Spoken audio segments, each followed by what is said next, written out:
ಸ್ಯಾಂಡಲ್ವುಡ್ನಲ್ಲಿ simple star Rakshit ಶೆಟ್ರು ಎಲ್ಲಿ ಹೋದ್ರು ಅನ್ನೋದೇ ಸದ್ಯಕ್ಕೆ ಚರ್ಚೆಯಾಗಿದೆ. ಎಲ್ಲ ನಟರು ಅವರವರ ಸಿನಿಮಾಗಳ ಕುರಿತು ಅಭಿಮಾನಿಗಳ ಜೊತೆ ಹಂಚಿಕೊಂಡ್ರೆ ಶೆಟ್ರು ಮಾತ್ರ ಕಾಣೆಯಾಗ್ಬಿಟ್ಟಿದ್ದಾರೆ. ಸಪ್ತಸಾಗರದಾಚೆಯಲ್ಲೋ ಸಿನಿಮಾದ ನಂತರ ಸಿಂಪಲ್ ಸ್ಟಾರ್ ಎಲ್ಲಿ ಹೋದ್ರು ಅನ್ನೋದೇ ಸುದ್ದಿ ಇಲ್ದಂತಾಗಿದೆ. ಸಪ್ತಸಾಗರದಾಚೆ ಸಿನಿಮಾ ರಿಲೀಸ್ ಆಗಿ ಹೆಚ್ಚು ಕಮ್ಮಿ 2 ವರ್ಷ ಆದರೂ ಶೆಟ್ರ ಸಿನಿಮಾ ಅಪ್ಡೇಟ್ ಕೂಡ ಇಲ್ದಂತಾಗಿದೆ.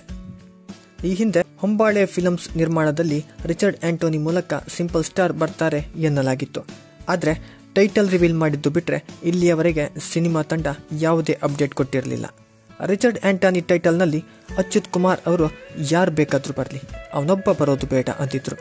ಅವರ ಮಾತಿನ ಹಾಗೆ ರಿಚರ್ಡ್ ಆಂಟೋನಿ ಕೂಡ ಬರೋದಕ್ಕೆ ಯೋಚನೆ ಮಾಡ್ದಂಗಿದೆ. ಯಾರು ಬೇಕಾದ್ರೆ ಬರಲಿ, ಇವನೊಬ್ಬ ಬೇಡ ಮಾರ್ರೆ.